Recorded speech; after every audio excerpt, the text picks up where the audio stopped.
Hi,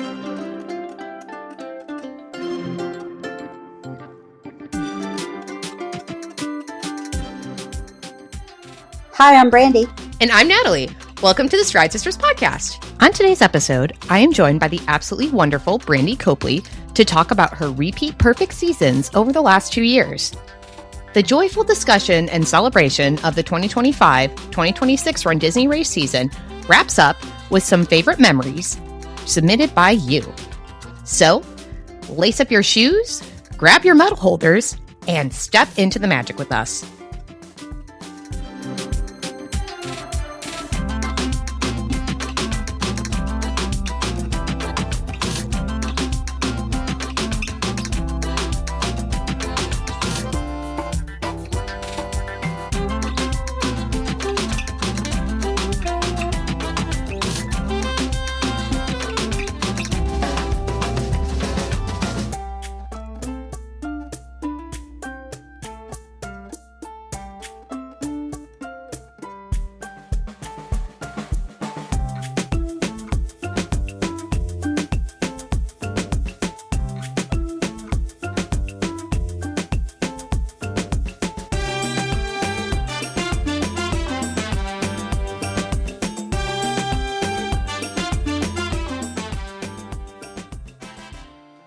Hello, everybody.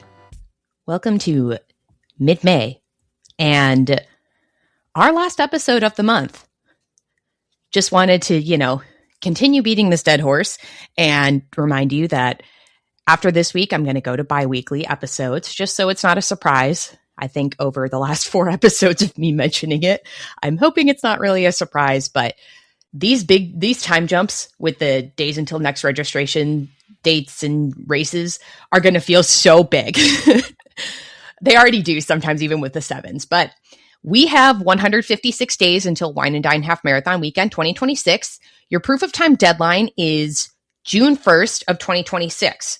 So that's going to be before we chat again, since the next episode will drop on June 2nd.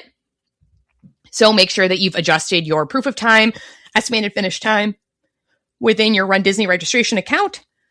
If you are still waiting on a charity link and aren't technically registered yet, when you get that chance to register, you will be able to input a proof of time. It does still have to be within the parameters. So say you get your link in mid-July for some reason, you can't use a race from July 1st, but you will be able to put it in. You just won't be able to edit it after. So you got to be right the first time, if that makes sense.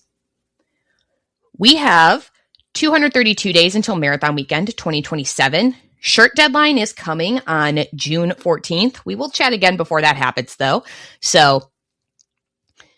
And the proof of time deadline is on August 3rd of 2026. So, got some time, but it always comes really fast. I remember thinking that the June 1st deadline for proof of time for Wine and Dine was so far away, and then now it's like less than 2 weeks away, which is nuts. 282 days until Princess Half Marathon Weekend 2027. We have some news about that that'll come in a little bit. Club Run Disney registration is next week on May 26th, with general registration following on June 2nd of 2026.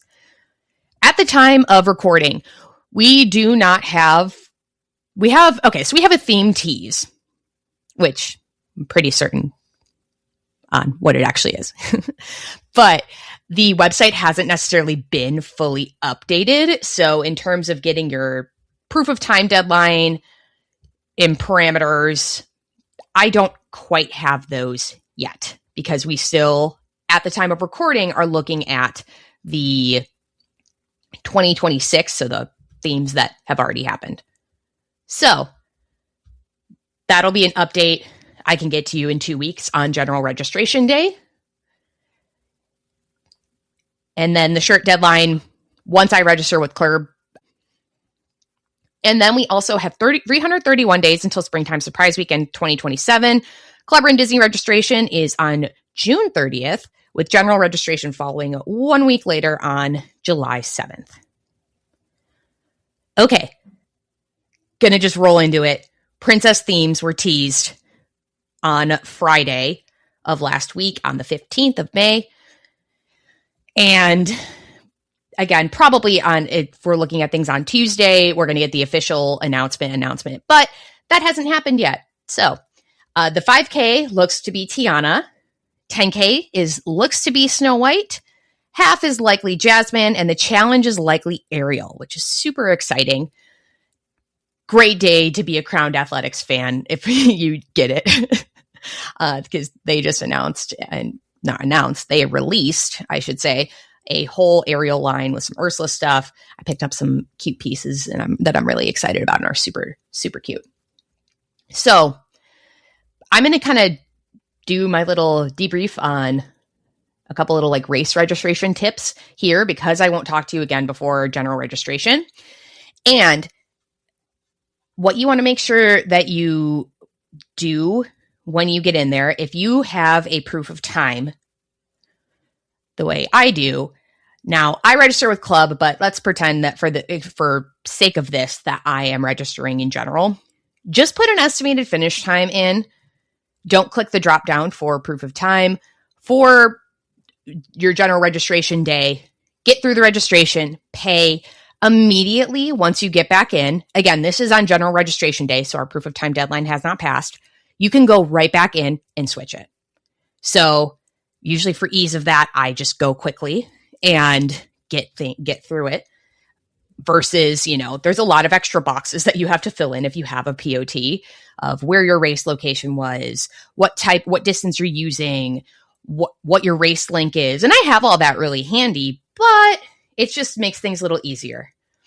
If you and friends are going, I usually, something else that you can edit later is your emergency contact.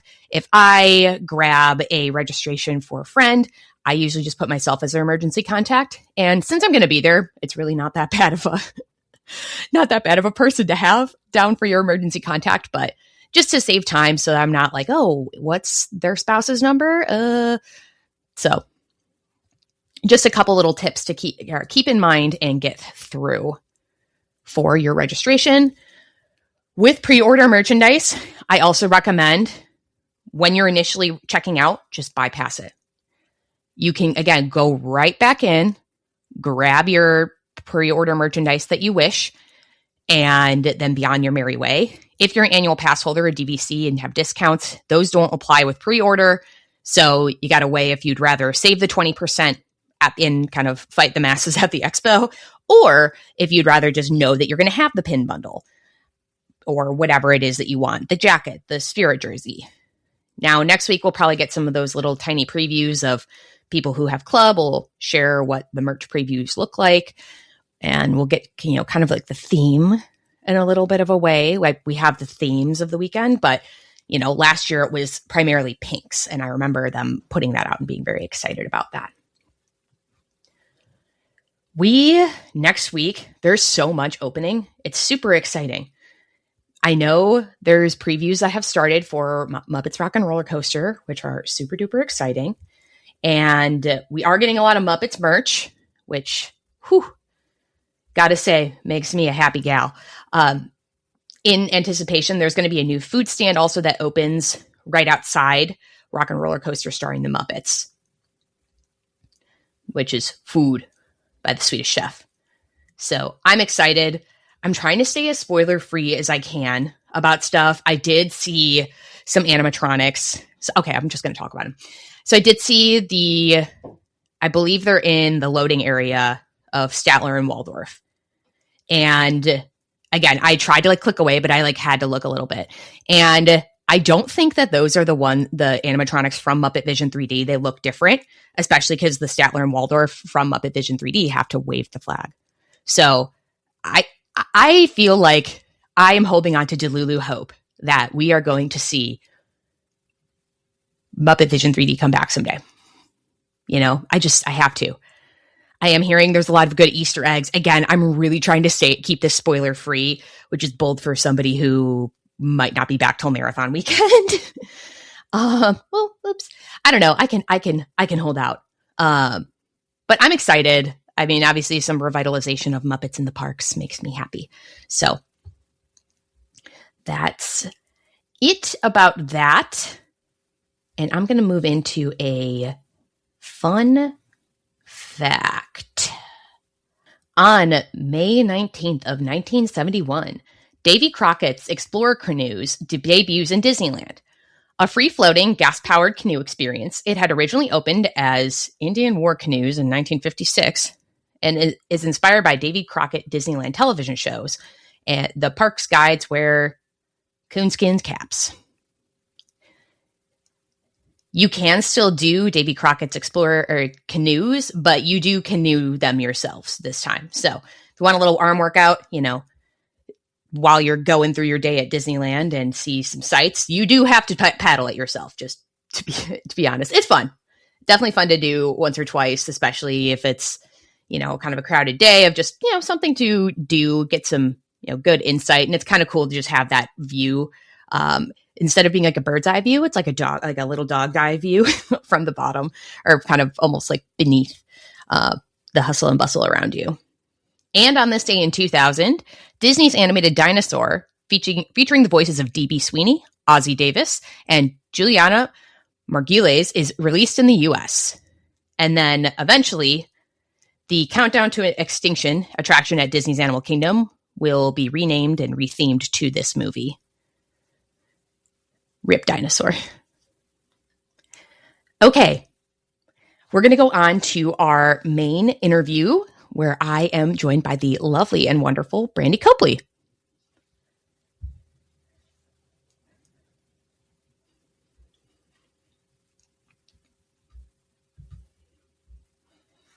I am so happy to have a practically perfect, but not practically, actually a perfect season, friend on the podcast with me today. Welcome to Brandy. Hey, Natalie, how you doing? I'm just dandy. How about you? I'm great. Thanks for having me on the pod. Oh, thank you for joining me. I am so excited to talk about everything that went into your marvelous, wonderful, perfect season. Great. Happy to be here. So let's so this was not your first rodeo with a perfect season either. That's right. This is my second perfect season in a row. Woo! Woo! So obviously, when you can't even ask the question, would you do it again? Well, I guess 2 in a row we can ask, could you do it again? Because you did. But can you take me through really kind of like how planning and stuff went, kind of when you decided like, yep, I think I'm going to go for it. I want to do this. I want it all. Yeah. So it actually started with the first time I did it, which I had kind of signed up for all three and all three and all three. And then our mutual friend Greg talked me into a Dopey charity bib. And then at that point, like, all right, I'm in it to win it. So I did it and I said, great, I did the perfect season. I'll do it once. Like, that's fine. And then you find out that the California races are going away. And I said, oh my gosh, it will be the last chance for fill in the blank number of years to do it again. So then I said, here we go back to back. Let's do every race, all 6 weekends again. So that's kind of how it all started. It wasn't planned. It was meant to be a one-time thing. But when I heard it was the last perfect season possible for a while, I was like, we got to do this because it was so much fun. So that's how it happened. Love that. It's so funny that you say it was almost Dopey. That was the crux of it, because I feel like a lot of people go into it with like, well, I did Dopey, or I'm registered for Dopey. Might as well. Right? It's like, if you're set for that level of suffering, just keep going. Just like, why would you ever stop? It's all fine. It's just another couple weekends. It's fine. And it's funny because I feel like also the themes will often lend themselves to like, you've got to be kidding me. Like, this would be easier to bypass if it weren't so good. And then, the absence of California, because I knew as soon as before I wasn't even signed up for Halloween yet. I had the inklings of, oh, I wish I could go, but I was, I wouldn't even say lying to myself, because I did believe it at the time that I probably couldn't make September work. And then we know how that went. And we already knew those were going to be the last ones. So I'm like, well, if I want to try to get at least one of them in, one of the 2 race weekends. And that's how it all went together. And I ended up at both, because that's just what I do. And it's fun. It's just funny because it's like you hinge on Dopey, and then it's smooth sailing from there. So talk me through a little bit of how training for all this went, because especially this past year, you did some also extracurriculars, but we'll get to that. Yeah, so last year I did 39 races, I think, for the year. So I was basically racing, I mean, every weekend pretty much, with a few exceptions. In Houston, it's hard to race in August, September. There aren't a lot of Mm-hmm. races, so you have to travel. But I think I did 39, I think I completed like 39 races. So I was already pretty serious. And I have a big job and I'm in my 50s. So, I mean, I have to take my training really seriously. I follow the Mm-hmm. Galloway method. I'm a run, walk, run girly. Coach Twigs is my coach. But yeah, I take it real seriously. So part of it just turned on being really disciplined and being Mm-hmm. really durable, right? Making sure I stayed fit so I didn't get injured, so nothing happened to me. Because if you're going to do that mileage, and particularly as a little bit older, slower runner, really had to take it seriously. So I did. And I mean, look, it went great. Props to the late, great Jeff, right? I mean, I'm only here Mm-hmm. because of what Jeff taught me. So I think all that worked out really, really well. Ooh, a couple follow ups based on that. Did you feel like I feel like a lot of people, especially when you're kind of like bookending races, right? Kind of it's like, well, I'm doing wine and dine, then I'm doing dopey, or then I'm doing this, then that. Did you find it like, because I think if we Galloway it, that like Halloween training starts, I think it would be starting. It would have like kind of started already at this point. Oh man, that's weird. That's sad. I don't like Right, that. that's right. Yeah. Oh. Yeah, I basically stayed trained year round because I also had a couple others like the Honolulu Full, like I did Mhm. Loopy Looper. So, yeah, I just stayed in it. And, Halloween was amazing for many reasons, right? The California races are great. I mean, I'm going to miss the heck out of them. Just the Mhm. ease of like you're still in your bed at 4 a.m. Like, what is that about, right? And then you take like a 3-minute walk and you're at the start line and just the production values of what they put on for us there, just the whole scripted things and the songs and the actors. No shade to Orlando, but just the level of attention to detail at the California races was just very different, right, and very easy. And I missed the heck out of that. And of course, with the Halloween ones, I mean, you got to do that, right? Because there's the Oogie Boogie and there's the Haunted Mansion Holiday. And then for me, the winner was, the 5K, right? Being what it was. So I was Ursula in her Jessica like bride form. So Oh. I've got the necklace, I've got the bouquet of flowers, I've got the starfish all over my wedding gown. And I ran around the course proposing to every Eric I met. And it just terrified all the men. And when I ran out of Eric's, I would propose to other men, and they were like, "Nah, I'm good." We just like Vanessa, Dark Vanessa had an absolute blast proposing. And then the best picture was, Constance was there, right, because of the mansion. So I got a picture in my wedding gown with Constance, and she complimented me on how terrifying it was. So it was like the best thing ever. That is a piece of lore I am just unlocking right now because I didn't do the 5K at Halloween. I did at the final weekend. Oh, you missed it. It was solid. Yeah, that is amazing. I didn't even know Constance was out. She was. And she had the candelabra in her hand, and I had the wedding bouquet in my hand. And we stood there in our veils and gowns, and we chatted about how scary we were. It was like the best photo ever. That is absolutely incredible. Yeah, because most of what I focused on was that I knew Wanda was out for the 5K and I didn't do Oh, the yeah. 5K. And I'm like, we She quest. was good. It's okay. We'll get her eventually. She'll She's get back. busy. Yeah. She's booked and busy. Dang, that's all. And what a way to start off a season, right? It was Like, so perfect, right? And the 5K, it starts right in front of the castle, right? So I was lucky mm-hmm. enough to be Corral A.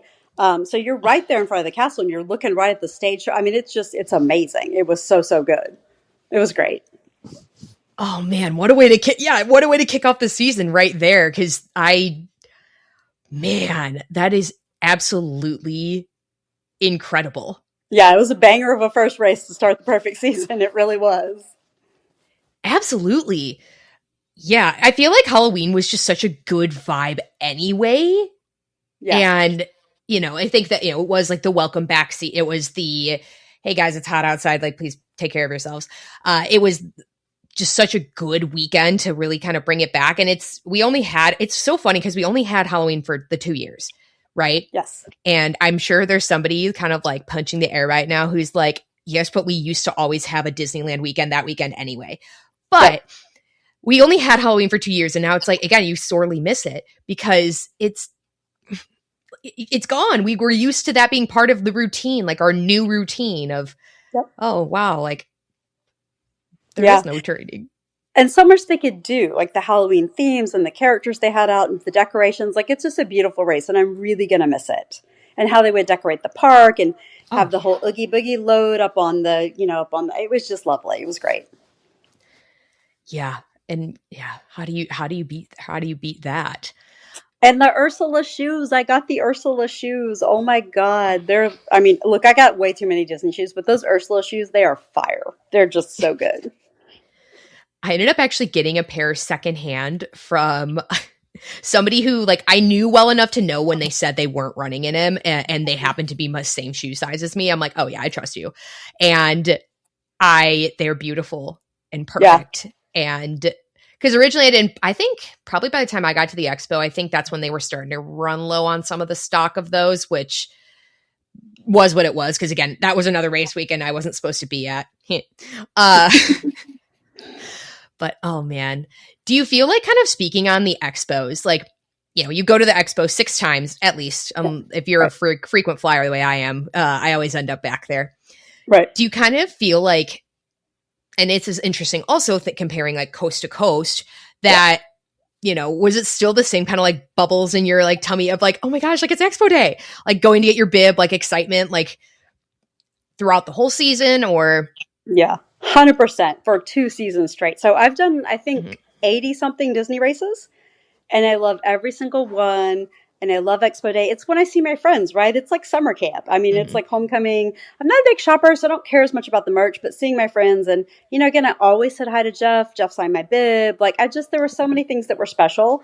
And yeah, Expo Day is always like homecoming to me. And I get, one or two little things, the shoe ornaments kind of a thing. I'm a shoe ornament girly, but mhm. yeah, I trade a ton of bracelets and hair bows. Like, it's just a very happy, genuine friendship thing. I cheer on. I usually run with groups of friends, and I always bring along a new person or two, and they're always super nervous. So I'm also just teaching them how you do it. Like, absolutely, I love Expo Day. It's just sunshine and butterflies for me.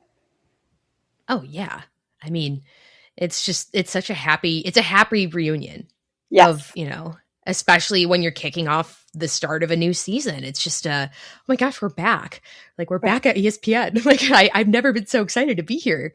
Actually, no, I'm Right. pretty excited every time, but it's kind of how do you I'm like happy to hear that it was just like 2 years straight party of like happiness and vibes and stuff like that. Cause I feel like, and something I get asked sometimes is like, you've you've just won the Super Bowl. You're going to Disney World. But it's kind of like you've done this and you've done this a couple times. Like, how do you keep sustaining the same energy for it? Of, don't like, not like, why aren't you jaded yet? Because I'm a Disney adult. I'm not getting jaded. I get excited when they change like a trash can color. I'm like, whoa, Right. big day.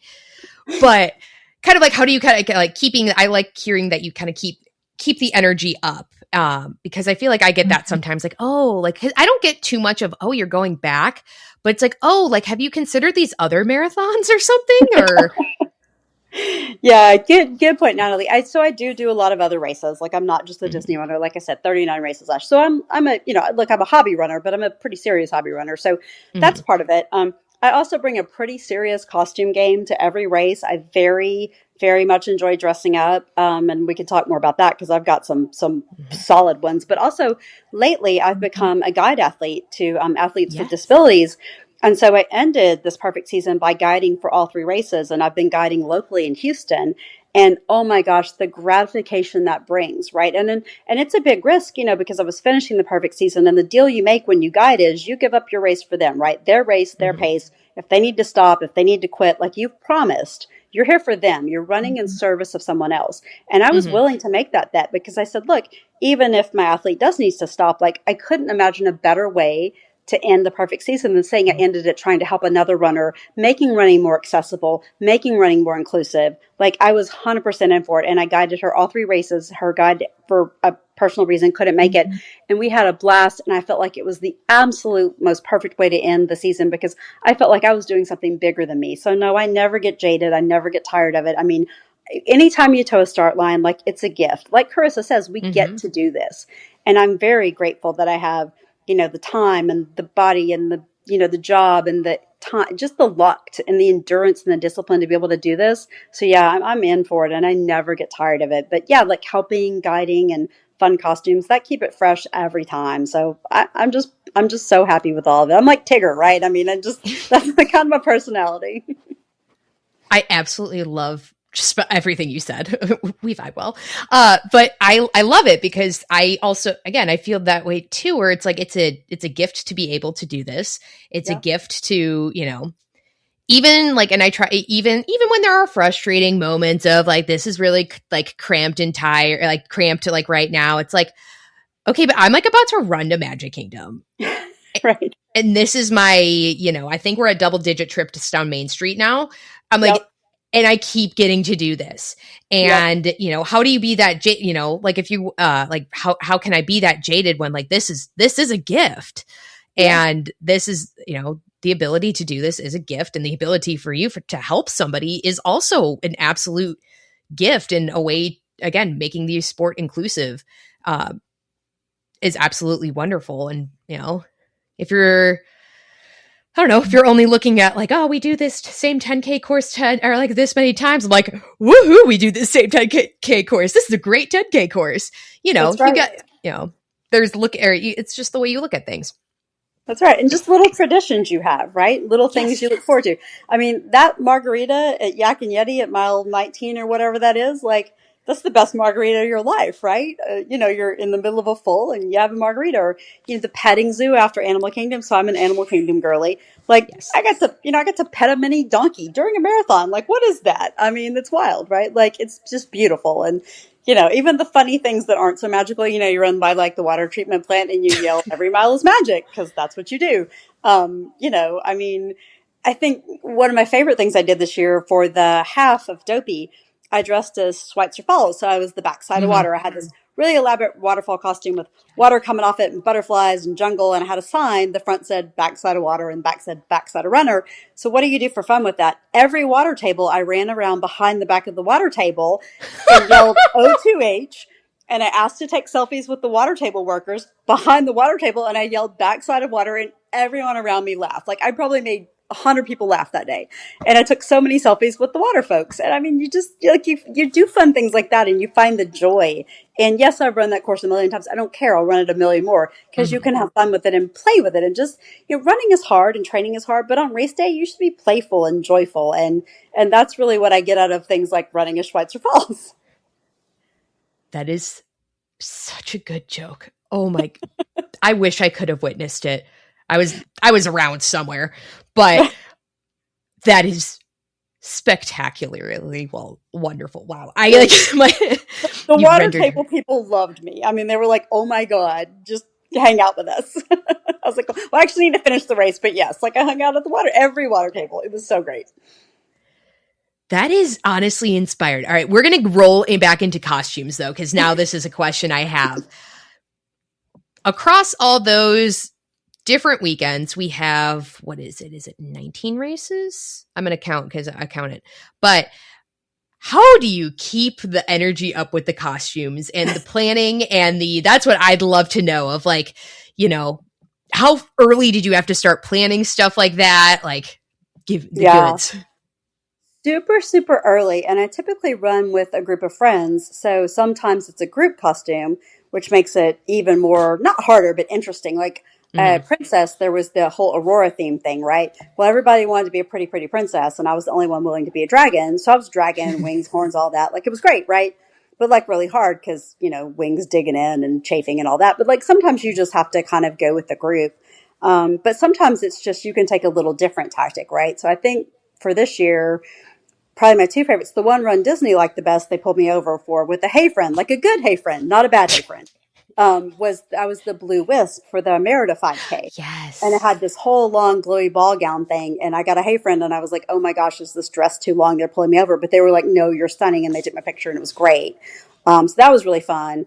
And then the other one was for the 5K just now for spring. I was Shakira Gazelle, right? And I had the Yes. red outfit and the microphone and the horns. Well, after the race, I finished early and I wanted to get back. So I got an Uber, and the Uber didn't want to pick me up. He goes, hey, are you the devil? Because this is a kid's park. Because I was dressed in red with these devil horns.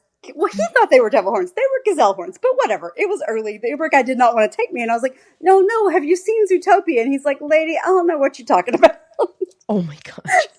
I was dying. I was like, let me take the horns off. I'm just in a red dress. We're fine. But, I mean, yeah, you really do. If you're going to do something as elaborate as build Schweitzer Falls, I mean, that takes time. And I don't sew. So it's all panic crafting with a glue gun at 2 a.m., right? But like super fun vibes. Like I'm here for the fun. Yeah, that's that is amazing. Especially just, I like I usually in terms of I'm not the most creative person. So it's funny cuz like I feel like group costumes like sometimes they are interesting cuz like it's almost liberating for someone else to be like, "Hey, get this." Or, "Hey, this is your job." Of like you're going to be a snake from Robin Hood. Okay, go do that. Go do your Right. thing. Or sometimes, I mean, when I have a list in front of me, it's even better of like, okay, order this, order that, order this, craft that, we're good. But, because sometimes otherwise, like, it's like, oh, like I like kind of almost like my assignment to it. Cause I think that also, I feel like you also bring a good energy to like the different costumes and kind of like the personality aspect of things of like the deep cuts versus like, because I feel like also it's nice to like when something has a story behind it too. Like not every costume has meaning. Sometimes you are just the plastic red card that you get used to getting lines to estimate the wait time.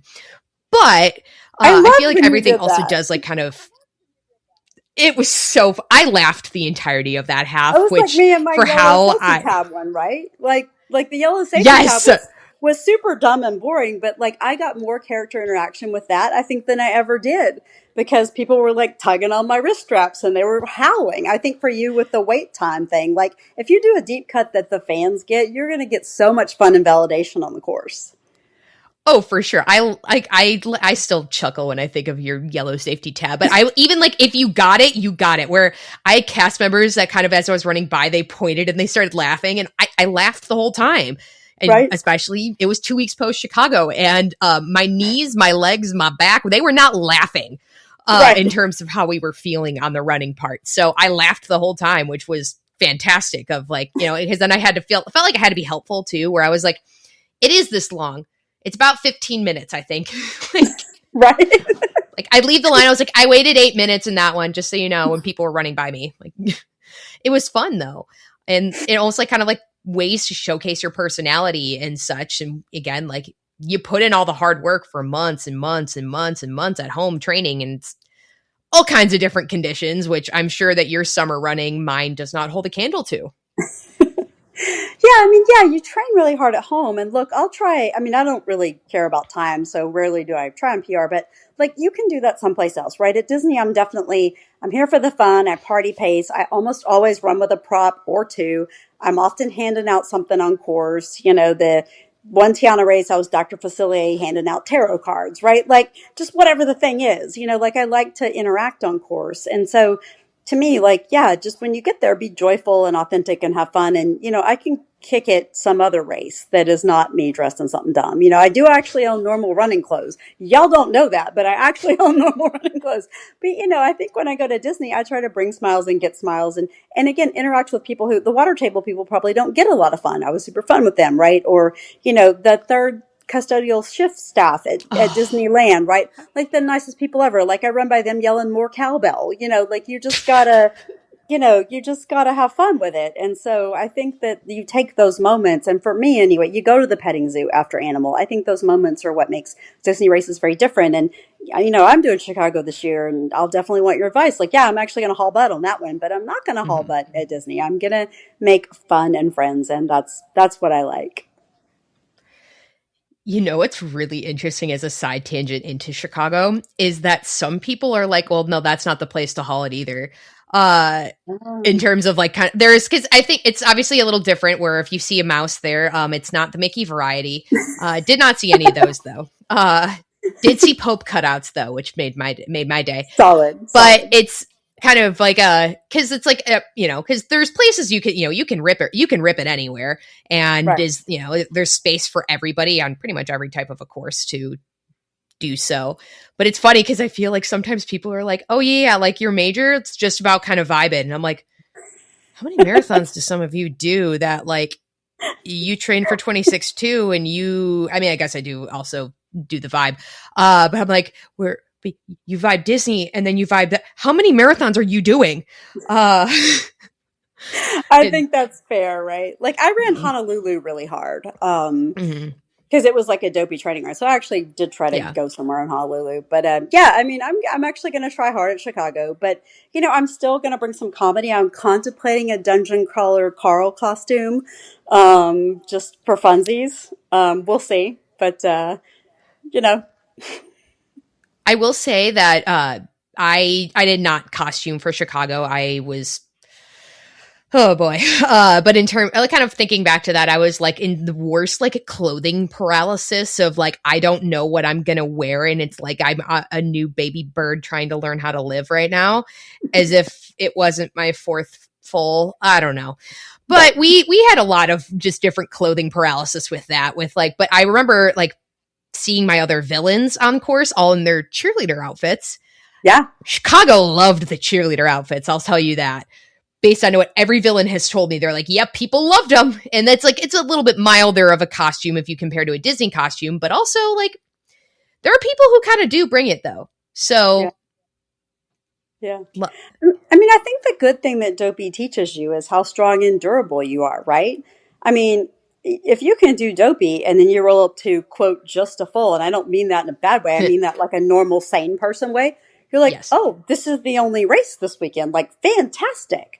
I mean, Dopey really teaches you that you're stronger than you think. And so you roll up to a full and you're like, whatever happens, it'll be fine. I mean, it could be a really hard day, like the time Honolulu was a swim meet, but like you're still going to be fine. And I think that that's a really valuable lesson, is to know how strong you are and to trust yourself. And I'll tell you, a perfect season will teach you that, right? Because rolling up every time and the traveling and coast to coast and dopey to Dumbo, if you make it through that, pace doesn't matter. It means you're strong, right? Because dopey to Dumbo is a real thing. And I just think that there's something lovely that you get, medals aside, they're cute and all, but just the confidence you get from knowing how durable you are and how strong you are. I love that. And I think that's what endurance sports can do for us normal people, right? The 50 something desk job person. Like, I'm not anything special, but I can do this. And so can anybody else that, has the time and the patience. Like, that's what this teaches you. And I think that's a wonderful gift. And that's what I think about kind of the ultimate upside of this, besides giving back to the AWD community, which is now going to be my new thing, by the way. Like, I'm on the rolls to be a fallback guide for anybody at Disney who ever needs me. I'm in it. But just knowing how strong you are, that's amazing. Yeah, absolutely. The absolute resilience that you have to do. Cause I was going to ask if you felt like, was there any one point where you felt like there was like a little bit more pressure where you were like, oh, if I wasn't doing the perfect, or was it kind of, and this means either year, either this year or the first time you did, where you were like, oh man, like, what am I doing? Like, I was like, if only I was, just doing dopey. Cause I feel like Yeah. that's usually the culprit. No, actually, for me, it was not this year's Halloween, but last year when it was Black Flag for Heat. Yeah. So you remember that race? It was, I Hmm. don't even remember the math, but it was, like an unfortunate level of heat to the fact that there were some health consequences on course. I think that year I remember thinking, because I'd done the 5 and the 10 and I was hot, and then the half came along and it was Black Flag by the end, and everyone was just frankly suffering. And I thought, look, I don't DNF races. I've never done that, but like, people were medicing out. I don't mean DNF because they were Yeah. miserable. I mean, people were dropping. And I thought, my Yes. goodness.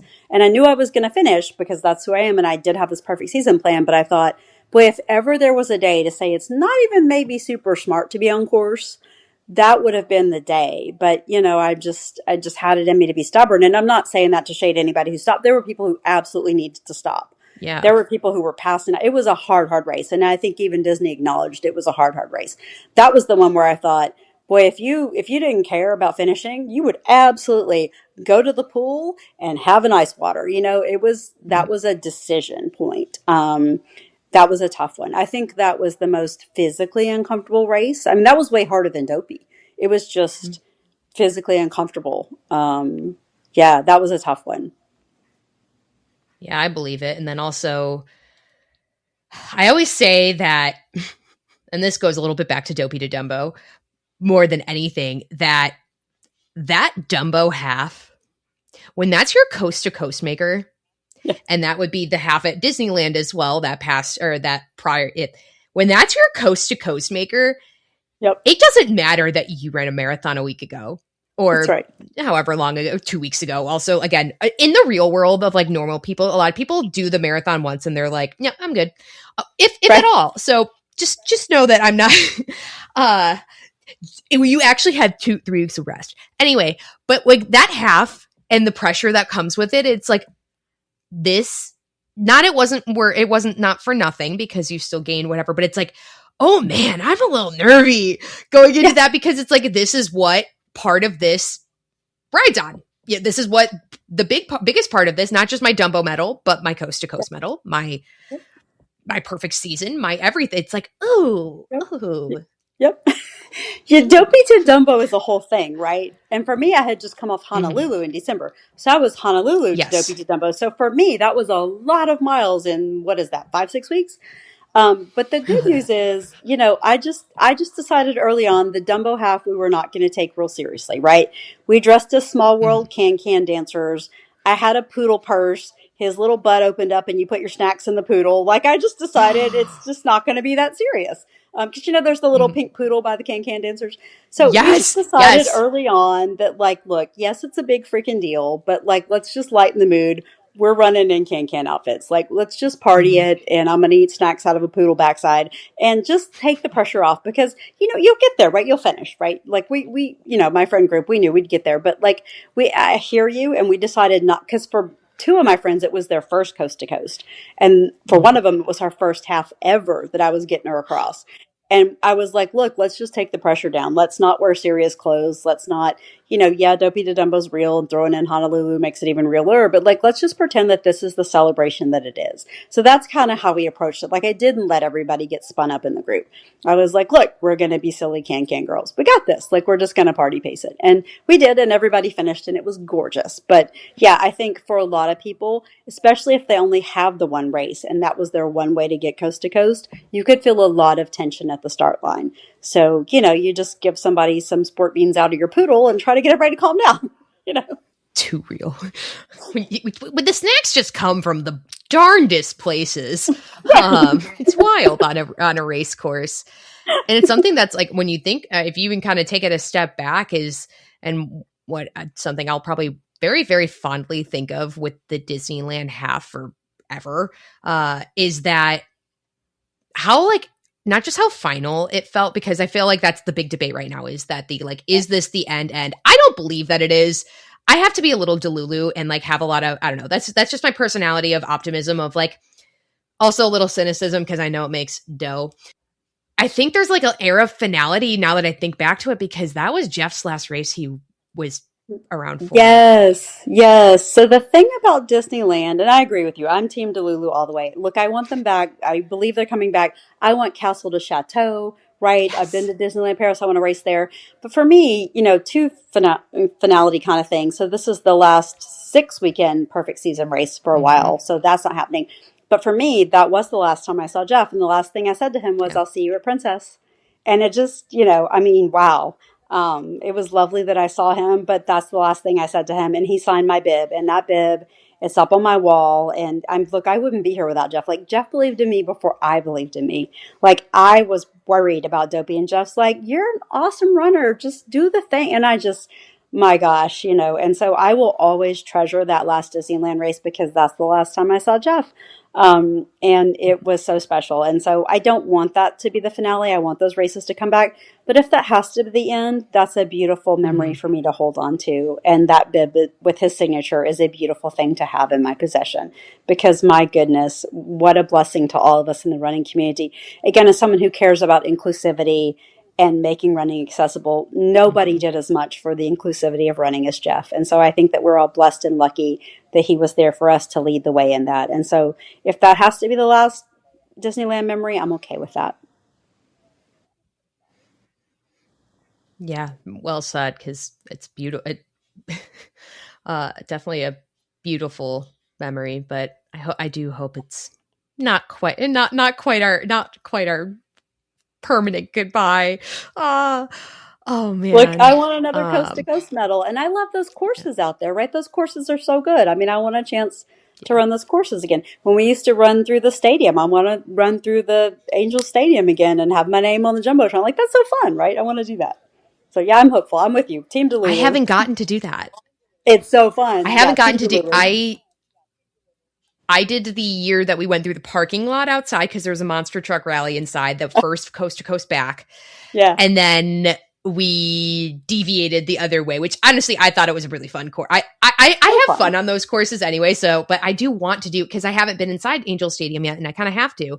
Mr. Yeah. Natalie and I are on a quest to get to all the baseball stadiums, but yeah, I think that Team Delulu is the best way to be, but yeah, I can Castle to Chateau. We That's one got to of the do ones it, in my Natalie. We got dreams. to do it. We got to do it. We got Oh yeah, I'm so in the second that I don't know. I'm still holding out Delulu hope that they're going to announce it this year at D23.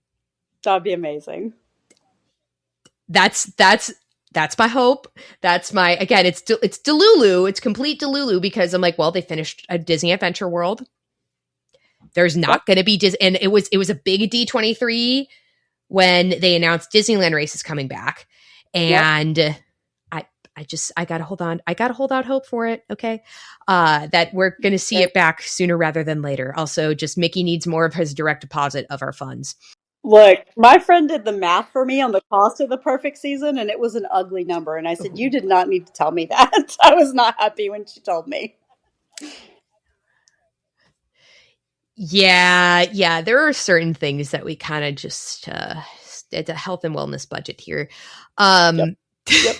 along those lines, I guess, are there certain things if we kind of think on the let's think of East Coast for a second, to say goodbye to the happiest place on earth and go to the most magical, where, if you're down at Walt Disney World 4 times in a year, uh, certain like either traditions based on like different foods, different or like different places you stay, or sometimes it's like this a wine and dine place and like this is a marathon weekend place, or like this is a princess place in a way.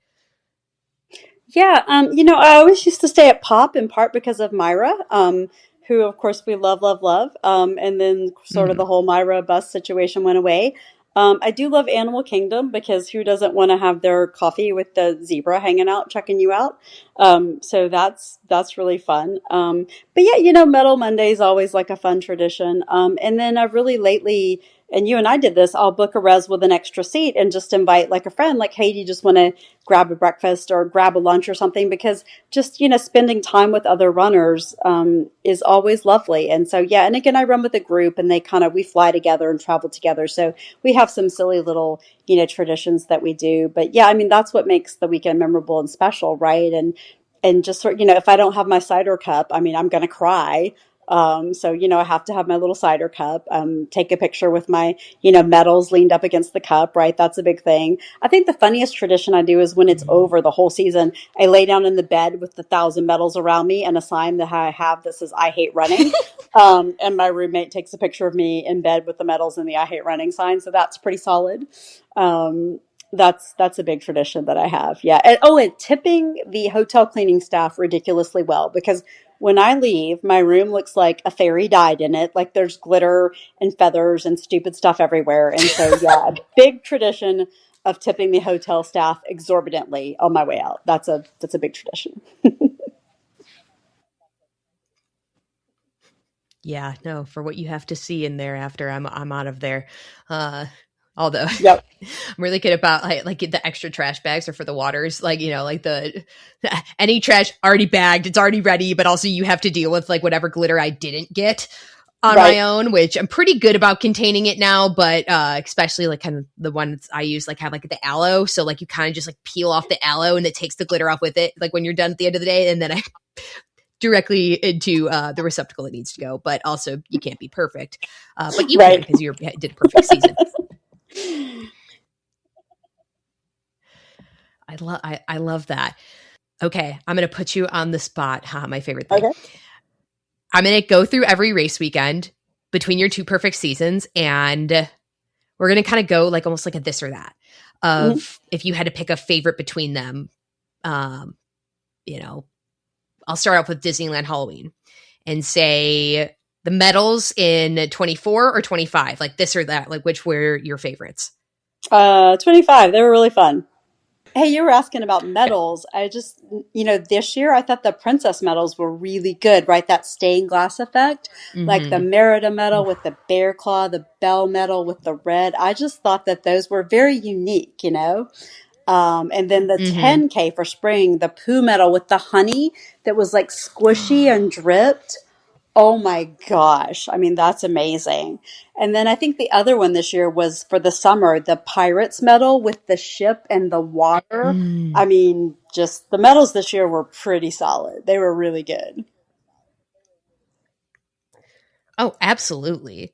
It's funny because I feel like I get one put around my neck and I'm like, this is like the best thing ever. Or I get the preview and I'm like, I don't know how they top this. And then they consistently do. Yep. Yep. Especially the princess ones. If I think to Princess in 25, like I loved the gold rimming around all of Oh those. yeah. Beautiful. I'm like cohesive, gorgeous, love the villains and their princesses. And then they come in this year with stained glass. I'm like, all right, A8 again. Okay, great. I'm in again. Uh, That was amazing. And I feel like the summer spe- virtuals are always really good. I think that's part of why they sell out so fast, right? The Jungle Skipper one, the Wheel Spun, the Pirate one, you had the boat and the ship, the Big Thunder lit up. And then the challenge one was the fireworks. I mean, just those medals are gorgeous. I feel like, because you don't get an in person race, I do feel like they go out of their way to give you something really cool. And one time I got to meet the guy who designs the Run Disney medals, and he's a really nice guy. And he kind of talked to me about how he tries to be creative. And yeah, he was really cool. And like how he tries to, like, remember the Figment medal that lit up? Like, he's just a neat guy. And he talks about how he tries to make them all very distinctive. So yeah, I think they're really fun stuff. that is amazing. I would love to pick his brain a little bit, especially just certain like trending things too. Like I would love to pick his brain a little bit about that. Also, like I wouldn't say politely request that they get a little lighter, but let me tell you, I was shaking like a little leaf with the dopey to Dumbo ones. Like I had the dopey ones in my weaker arm too. I'm like, oh no, oh no, oh no. Natalie, do you know how much my suitcase weighed? So I had all the medals plus the I'd summer, love to know. plus the one or two extra. Because like I ran for Kelsey's Hope, you get a Kelsey's medal, all that good stuff, right? Mm-hmm. Like the TSA searched my bag about 97 times. Like they were just so confused. It was 20 something pounds. It was stupid. It was stupid. Oh, Yep. Yep. dang. That is, 31 medals. because yeah, I didn't bother weighing. 31 medals. Yeah, I didn't bother weighing when oh man. That is how do you prefer to travel with them to keep them like safe? So I wrap them in bubble wrap, like little Amazon packages, and then I like bungee them together, and then I put them in my check bag because like I was like I'm not gonna put them in a carry on because like I need my first day run. So I'm a weirdo because I have had lost bags, so I always put my first day costume in my carry on, right, and my shoes. So there's no room for that and the 31 medals in your carry on because I also have to have my laptop for work. So they got checked and I just trusted in the TSA. But you know how when you open your bag and there's like one TSA note? I had like 75 TSA notes and one of them had scribbles all over it and they were like red question marks. Like clearly they were like question mark, question mark. And I was like, I can't explain. I was dying laughing. So yeah, That is so it funny. was great. I always if I'm traveling with multiple sets of medals, which really I think was just when I went down for springtime and then Dopey to Dumbo, it's always a Dopey medal that goes because it's big, he's chunky, Yeah. he's the moment, Yeah. so he's the dwarf of choice. Yes. So that's a big one that always like if I don't forget to take out like the little metal thing, my little carrier with it, where it's like, yep, that would be. I'm like, yeah, they're all my race medals, and I think that they're starting to know who I am at TSA, my local airport, where they're like, oh, it's Metal Girl again. I'm like, yeah, here I am, just like my boy at the Boots stand, where he was like, how have you been? I'm like, oh my god, Wear that proudly, my friend. Yes, I am Metal Girl. Yes. oh, it's because I fell asleep. Yeah. Yes.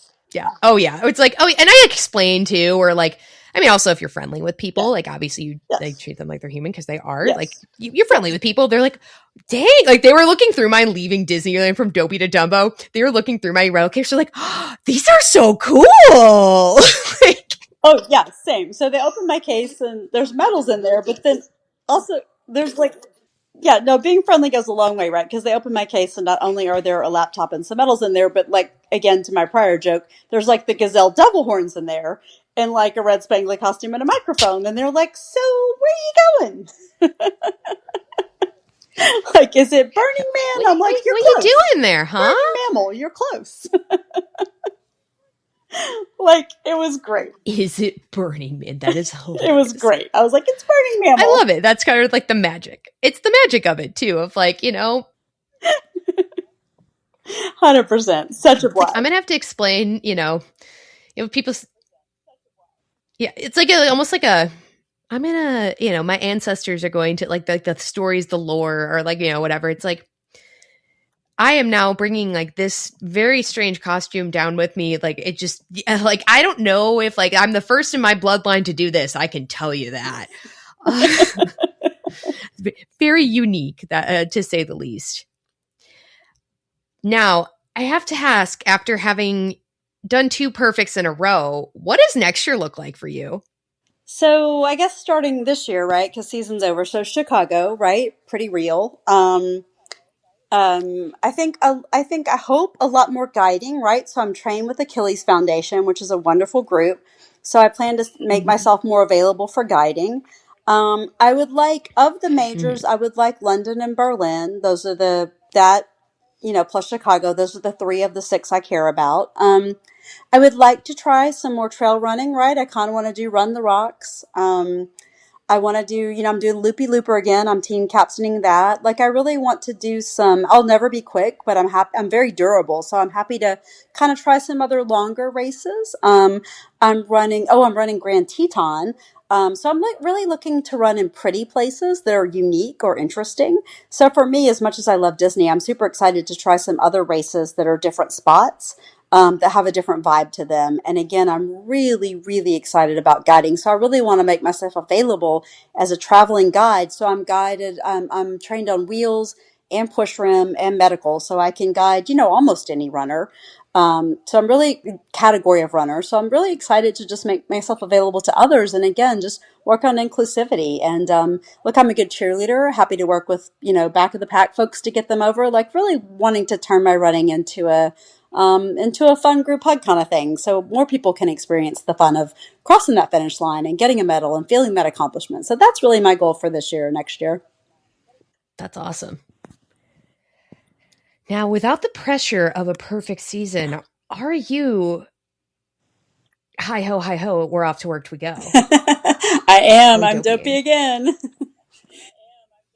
Kelsey's Hope, right? I mean, they're fun people. And I mean, look, I continue to be healthy and happy. So yeah, I'm going to do dopey again. I think the one I'll skip to make it not perfect this time, I think I'll skip Princess. I think I'm going to do Donna.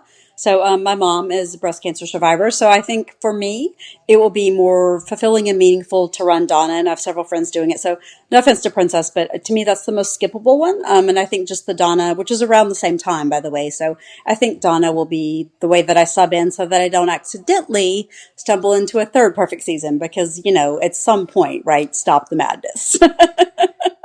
And I say that jokingly and lovingly, but I think trying other races is good, right? And so I do want to do that. That's so funny of the stop that like stumbling into it and like stopping the madness, because it's such a relatable feeling where I found myself on the precipice of, and it wouldn't have been a full perfect. I missed 2 5Ks this year. I mean, I wasn't registered for them, but I was like, dang, I could have like every race, like every challenge. And I had bibs come across my doorstep for springtime when I knew I was coming and no one else did. So I was like, how does this happen? How, like, when you think of like how intentional you have to be for runDisney, Yep. especially, it's like, how am I almost accidentally, or like my East Coast perfect from last year, Yeah. that was almost an accident. Yeah. How do you accidentally do 13 races? I mean, look, friend, It's wild to think it is about. wild. My first dopey was an accident, right? I was just gonna do the full and the 10, and then a friend contacted me with Mm-hmm. so a charity had somebody wash out. They needed a runner, they needed the money, and I was like, sure, if I was gonna do 10 and full, like I'll be fine. So I did, and I had like about 2 weeks notice, and like thumbs up, and I was like, look, I just did Honolulu for the first time I'd done Honolulu. Like I'm in shape for a full, like I got this, and I just YOLO'd it. It was great. But yeah, like if you're not Mm-hmm. careful, this will suck you in and just cuddle you in love and fun. And you look up and you're like, dang, I'm another 22 races in. Like it can happen. Like be warned, it can happen. Yeah, it absolutely can. Where especially like, like we have half of our themes revealed for next year, but not the other half. Right. Because you might be saying right now, and then all of a sudden we shortly get Princess, and you're like, oh man. Because I do think Donna's the weekend of Disneyland, actually. If we're working to fill our calendar, not to say I'm enabling. Look, I was about to say, don't you dare, you enabler. It's true, right? A theme will suck me in, right? I have one more funny story about springtime. Speaking of themes, so I'm not a big Star Wars girly, right? Like I don't know everybody, like I don't know. So my athlete I was running with, my AWD athlete, she told me that this guy, Boba Fett, I think, was around the corner, and I thought that was the big fat slug Mm. thing, and I was like, oh. Oh, okay, I would love to take a picture with him. Like, I'm not going to say no to my athlete. And I'm trying to plaster my smile on, and I'm trying to think how I'm going to pose next to the fat slug thing. And she's so excited. I'm like, how did they even, like, what does the costume look like? I'm like, Natalie, who is in there? How many people are in there? Like, and I'm trying to smile. I'm like, I would love to. And there's a long ass line, sorry, words. And I'm like, oh my God, this is a long wait for a slug picture. And I'm trying to smile. And then we get up there, I'm like, oh, not the slug guy, the other guy. And then I was like so relieved. My smile is amazing in that picture because I'm like, I thought I was going to have a picture with a 2,000-pound slug and I'm not going to want to post that. I was dying. I was dying that I didn't know who they were. I was dying. So That is so there you go. funny. You're welcome. Now you know I'm not a Star Wars girl. I actually thought it was the slug thing. I was like, oh, that's going to be my ugliest race picture ever. I was choke laughing with relief. My friend Jess was convinced she was standing in line for Darth Vader during the full this year. And first of all, she sent standing in line for death. And, which is very relatable that's at like close. that part That's of close. Dopey. It's a full. It's close. And it was Kylo Ren.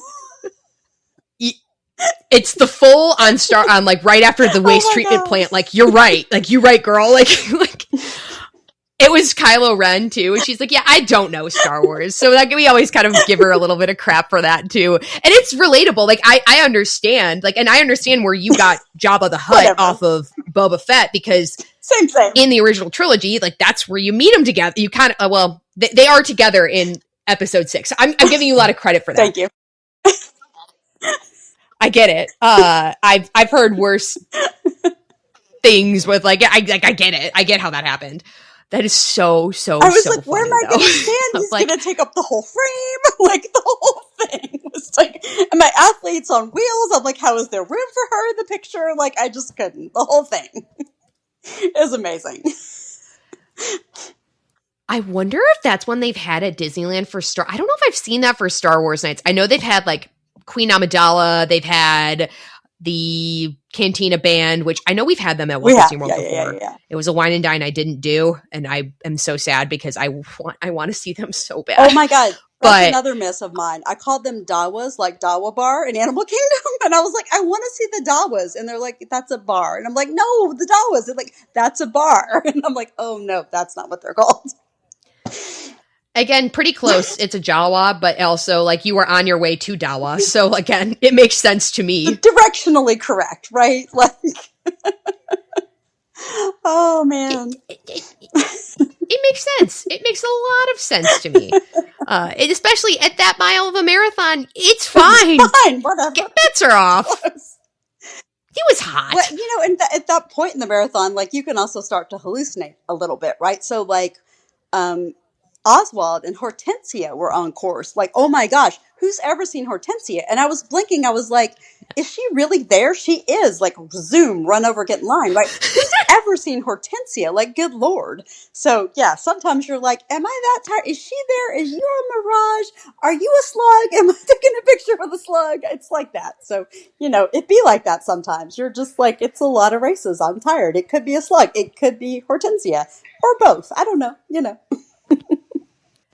I absolutely love that. And it just all keeps it fresh and fun and funny. And again, it kind of goes back to the, like, how do you not get jaded? I'm like, first of all, it's a gift, but also, like, first of all, there's something different about every time you do the race, right? Like, even day after day of like, oh man, they really like subtly pulled out the themes here. Because were you at the marathon weekend where we had the half of a half or no? Oh, yeah. No, that was wild. Oh, you mean the swim meet? Yeah.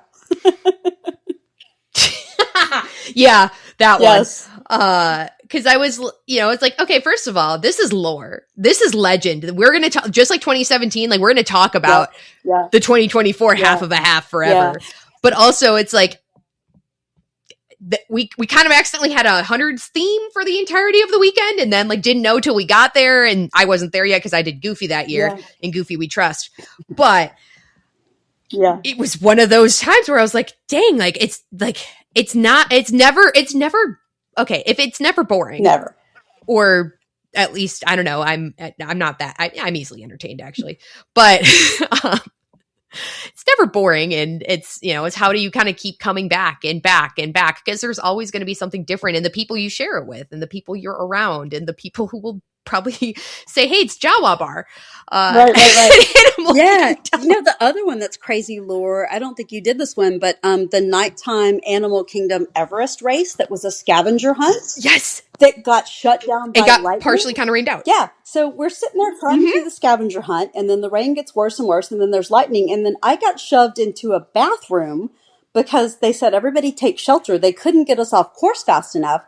So I got shoved into a bathroom. And then Divine, the stilt walker lady, was out there, and like they were like, where do we put her? Like the whole thing was crazy. So my pictures from that night, and then I'm like, I'm cowering in a bathroom in Animal Kingdom because they couldn't get us to the buses fast enough.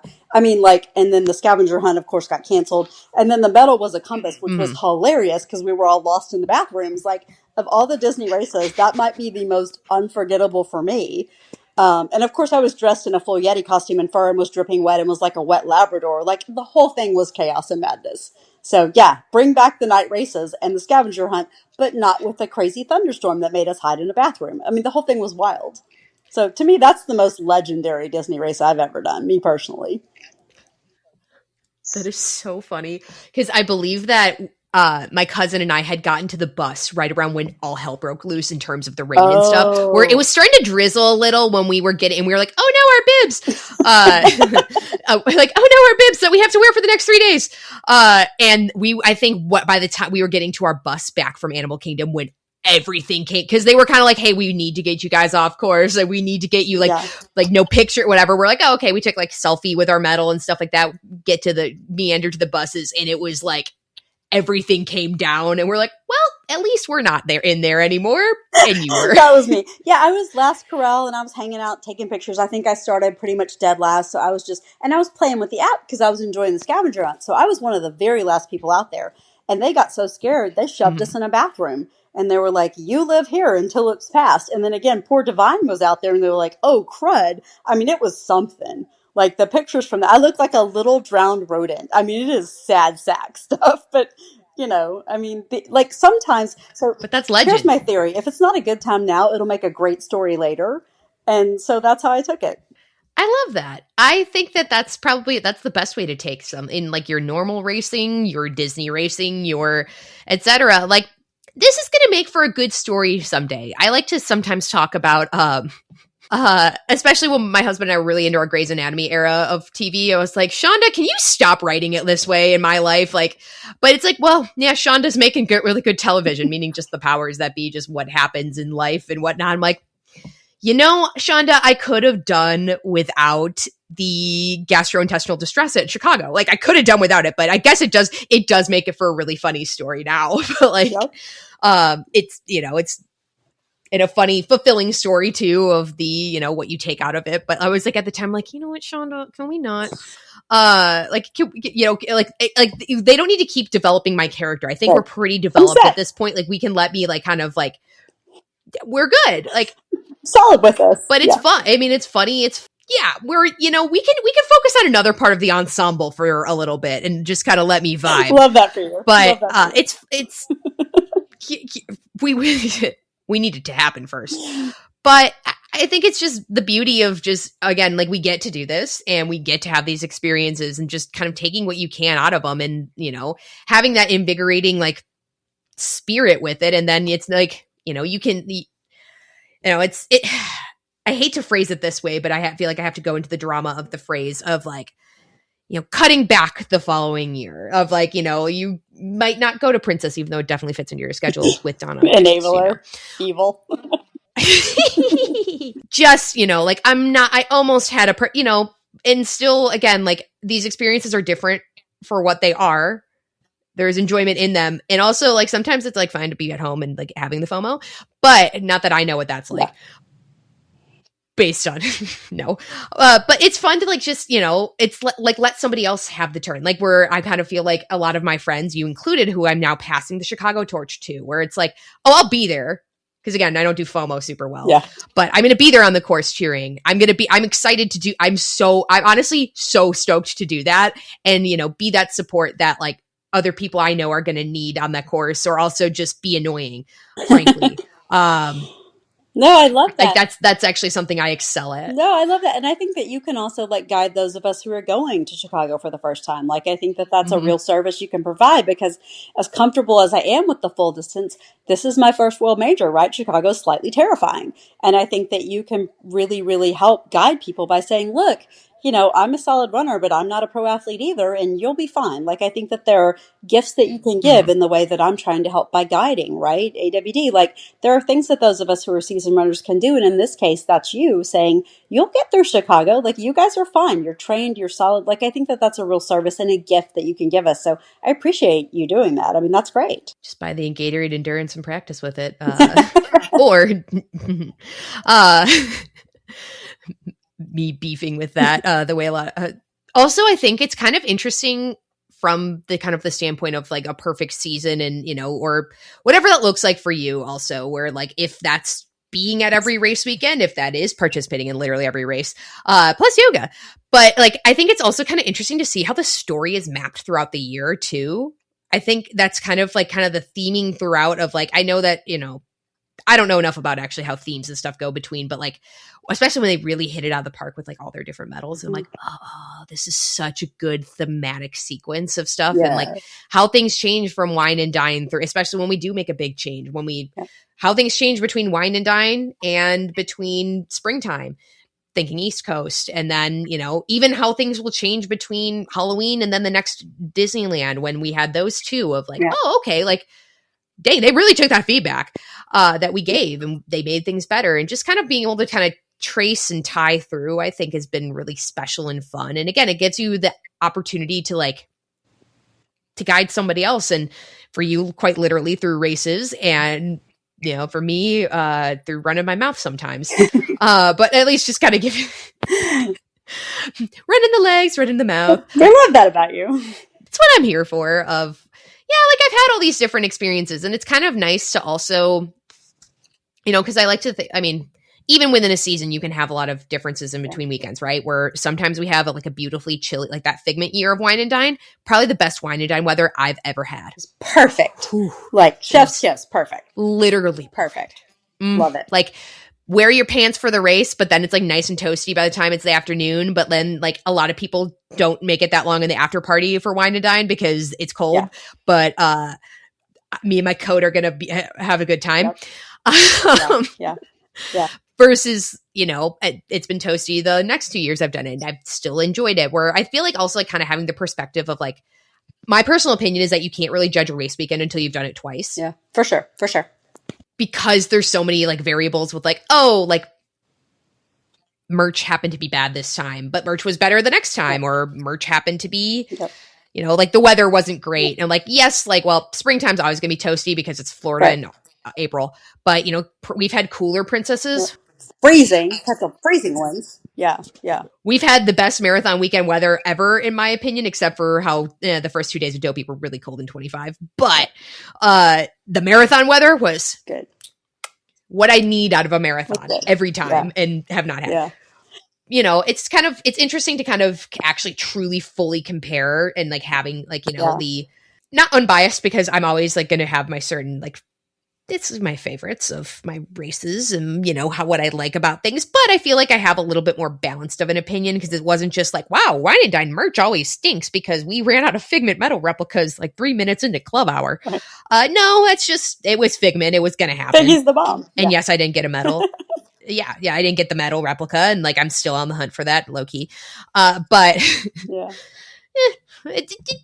we try new things, we kind of adapt and we improvise, and we yeah, we do what we can, and what a great blessing it is that we have this community and these people, and like at the core of it, it's like, I don't know about you, but I'm a little newer to this running thing. Like overall, like I feel like I am like pretty seasoned, like, but I'm not that old of a cast iron. Like I'm a cast iron that got bought in the 2020s. Let me just say that. But like, I'm not my grandma's cast iron. That said, like, it's kind of like, wow, like here I am talking about how many marathons, how many halves. right. I quantified recently how many, like between Halloween and then Princess, I was like, I ran 5 halves and 2 marathons, countless training miles. Mm-hmm. That doesn't even account the 10Ks and 5Ks right. that I did in that period of time. Like, that's bananas. Yeah. That is absolute bananas. Cause then I'm also, I mean, cause I feel like I have to ask, like, how are we doing, like, running burnout wise? Like, no, I'm like, dang. Yeah, no, I'm doing great. But it was funny when I counted, like it's over 80 Disney races, just Disney races. Like that's a lot. But the thing I'm talking about adaptability, I'm super interested to see how they do the 5K for Wine and Dime, because that's going to be the first expanded field 5K. Yes. And I signed up for that just for the popcorn effect, right? Like I got to see how it works out, and it might be amazing and it might be a catastrophe. And I'm here for it, right? Like I'm chill. It's a 5K. It'll be great. But I was like, of all the things I'm not missing, I am not missing the first expanded field 5K. Just curiosity, right? Like I'm here to rubberneck the heck out of that. So I hope it goes great. If it doesn't, it'll be a funny story later. But of all the things I'm not missing, good Lord, I'm not missing that. Like I gotta get the popcorn and watch the show. It's going to be something. I'm so excited to hear. It's so interested to hear, like, once we eventually get our details, because, I know everyone's first thought is going to be, oh my God, what are they doing for Dopey? They have we got some time to adapt. Yep. It's okay. We're going to be fine. Yep. We're going to be fine, probably. But also it's a 5K, so we'll be fine. Right. Especially if you're taking on Dopey, the 5K is, It's a parade.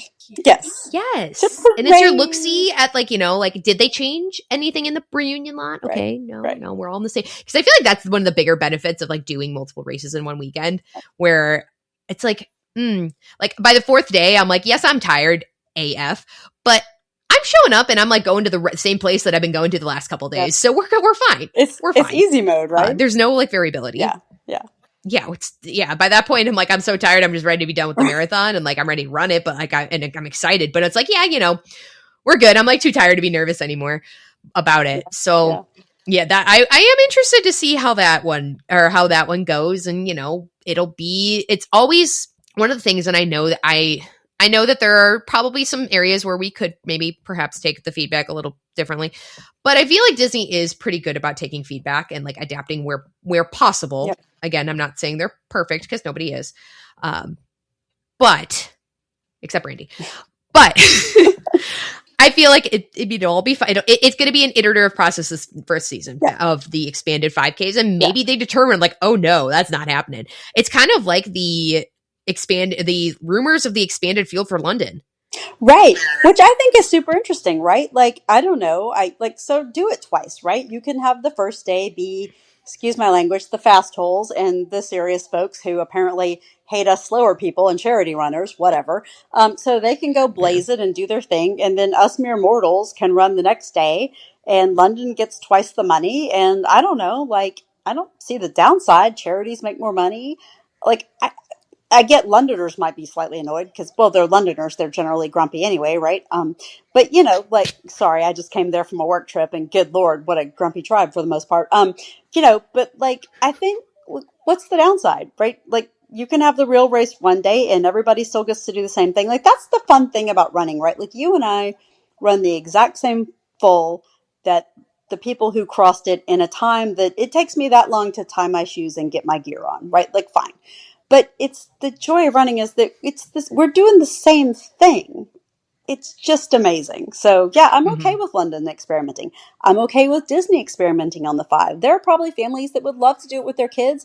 It's a 5K. Let them do it, right? Yeah, it'll take longer, and goodness, I guess the actual fast people will have to sit in the parking lot longer. Have a cider, take a picture, be nice, right? I mean, it's a 5K. Like, let people enjoy it. I have no Mhm. problem with it. And that's part of why I signed up. I want to see how it goes. And if it's terrible, it'll be funny. And if it's not terrible, it'll be amazing. But in any event, these items, they sell so quickly, right? It don't have a problem with letting folks find a way to try and enjoy. And again, just that inclusivity. Like, just Mhm. be nice about it. People want to do London 2 days in a row, thumbs up. It's all good.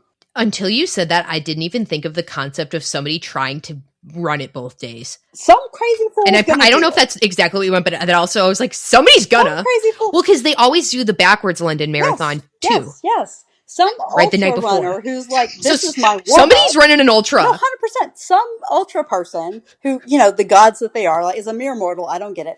Some ultra fool who does this as their warm up is Yeah, going to get one with a bib and one with charity. And thumbs up. Like, God love them. That's amazing. Not me, but God love them. yeah, yeah. I'm really interested to see how that goes, just because the lottery is, like the lottery is closed by this point, I think. But Yeah, so you kind of lottoed not knowing which of the days, like if they decide to make it a tour, like right, which day you're going to be running. right, So the one thing I do know is that charity teams will be together though. So like they're not going to yeah, split like the American Cancer right, Society team. They're not going to split it, right. which makes sense, for support on the For sure. course and whatnot. But I am interested. I'm interested to see what the cascading effect of that is, though. Probably the most interested to see the cascade of, Right. you know, could we see Chicago do that? Could we see? I feel like New York, it would be really, Uh, really small chance just because it's such a big deal that they have to shut yeah. down the New Verrazano York Bridge in will the first throat place. punch you, But right? Brooklyn will come at you if you ask. Like, they'll be like, no, like, that's not happening. Maybe Chicago, maybe we will start this Paris, at 3. right? Because there's trains and stuff. But seriously, like, Brooklyn will Ooh. throat punch you. It's not happening. No way. But yeah, I mean, I think I don't have a problem with it. Like, if the majors want to work that out, and other non-major races that also sell out just as quickly, right? Like, if it doesn't annoy the locals too much, it brings in a ton of charity money. Everybody's happy. Why not? Running has become huge. Like, let it be. I think it's great. Think of all the lives changed Yeah. that this sport has encouraged. And again, back to In Jeff We Trust. I mean, the ultimate good here, yeah, okay, Yes. you might have a little traffic another day. That's okay. Deal with it. Like, it's fine. I'm okay with that. Oh yeah, I'd say even like before I was a lowly cast iron, a lowly normal pan before I became a cast iron. I would say that it's like okay, like you might have a little bit of inconvenience for like the race, but, like, oh, that's pretty cool, right? Like it's hard to not also then like stand by a marathon. It would like say you are downtown Chicago, just because I'm the most familiar with that, and then see all these runners go by and not feel like something. Like, yes, maybe you might be a little annoyed that it's going to take me a little longer to get to Starbucks or go about your day, go to Trader Joe's. But at the same time, you see all these people absolutely out there, like crushing it and, fighting through it. And especially it's like, oh, it's like a pretty nice day for me. And I'm like, well, it's a pretty nice day for you as a spectator standing still. Just know that the runners, it's a little toastier for them. But it's like, dang, like, how do you not almost kind of be inspired by what's going on? And like, again, like all the things that have changed and have like just picking up a pair of shoes and going for a run and just the absolute like life-changing nature of it. And it's everyone has their story and everyone has their story to tell, and Run Disney gives us a lot of spaces to tell that in a very contained, inclusive space. And it's absolutely wonderful where we have space here and we have space as different, all the runners of all different abilities do and are welcomed and are celebrated and are the fight that it is sometimes even just to get to the start line, and that's acknowledged and celebrated. And it's an absolutely wonderful, perfect way to, look at sport Yeah, absolutely. in its purest form. Yeah, 100%. Completely agree. Well said, friend. Oh, thank you. But anything else you want to touch on related to your perfect season? No, just, if you're up for a big challenge, whether it's that or something like it, just know and trust that you can, right? I mean, what a gift to trust your body. It's just so comforting. It's so beautiful. Just it gives you this sense of like, I can tackle that. I've done harder things. And just getting okay with being comfortable, being uncomfortable, right? That's a gift too. To know that you can sit in a space that is challenging and know that you can rise to the challenge and be okay with it.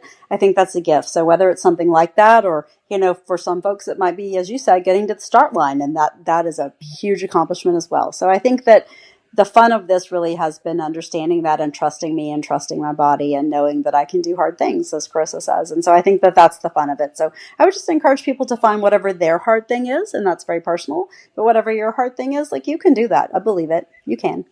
Absolutely. It's funny because I feel like the times that I've done the most, which I'm an extra person, and again, we get along for a good reason. It's made me probably the most sympathetic and empathetic with everybody, because it's, you'd think that's oh, I've done every East Coast, I've traveled coast to coast. I did another marathon in there. You'd think that I kind of would be on my high horse about it. I'm like, nah, fam. I've never been it has just increased, just the number of people I have seen in their journeys. It's just increased, and just, it's like the Grinch's heart grew 10 sizes this day. Not that I ever was a running Grinch, but Right. You just grow in your empathy and your love for people. Cause especially unless you're a superhuman, unless you're Des Linden, who we're not even talking, I love her, but we're not talking about her for a second because she did the absolute craziest stuff in April in terms of the Boston to London combo after an insane ultra. She ran Morocco. She ran the marathon table. What? Crazy, right? Crazy. Yeah, she's my hero.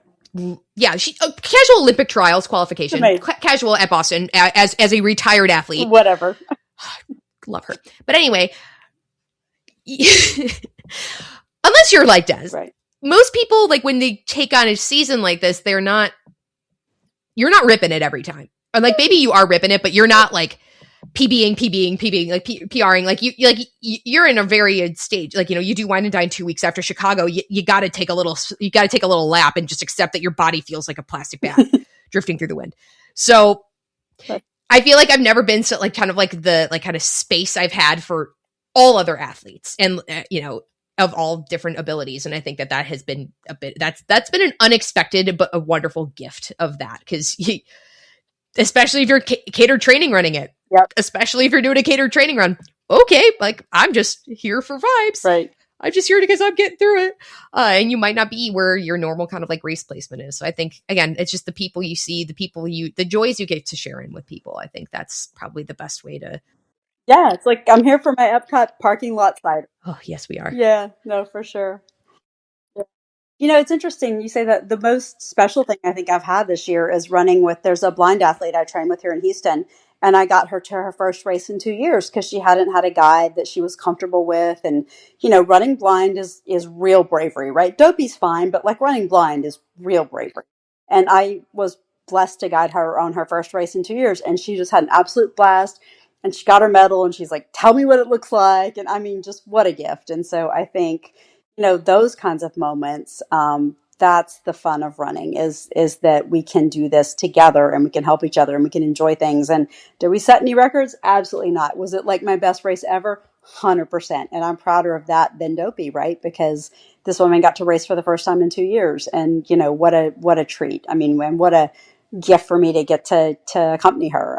So yeah, there are things like that you see exactly. And I'm no Des Linden and I'm not running Morocco, but we can all do cool things. And so yeah, be a good person on course. That's enough.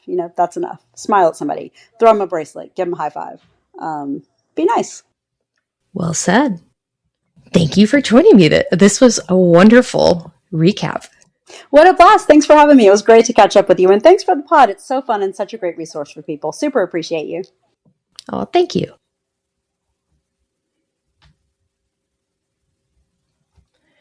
Thank you again to Brandy for recapping her perfect seasons, can we chat about them, and just her insight and her joy in life. And she is just wonderful. And I really loved that interview. It was so much fun and just insightful and joyous. And I love the insight of just choosing joy and choosing to look at things in that way, especially reflecting on a season and, being able to appreciate everything that you get to experience, because we do get to do this.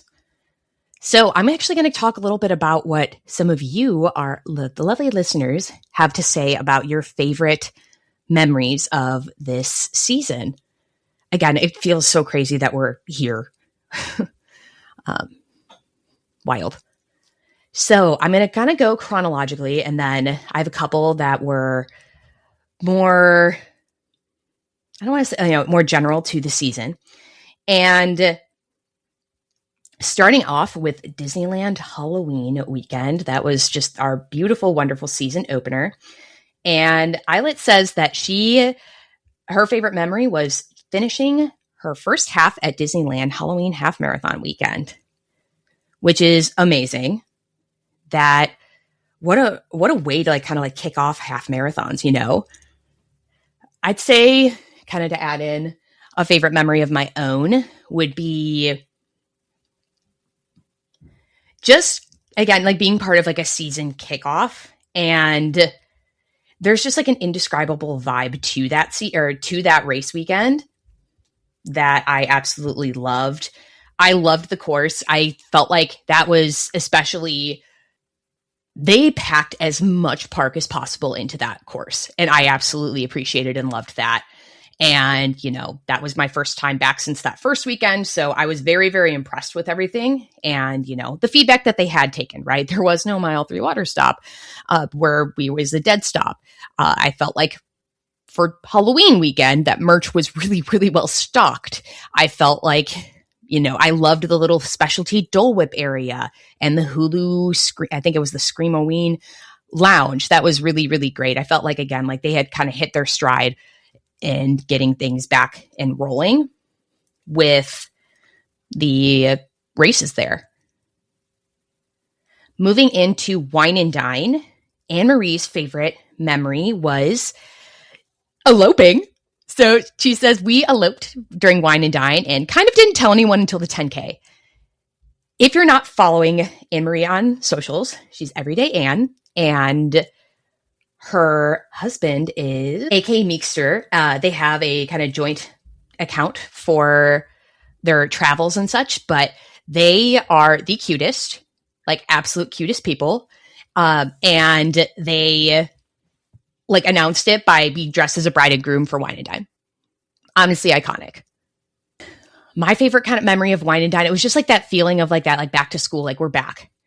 And that was absolutely amazing. And it was fantastic.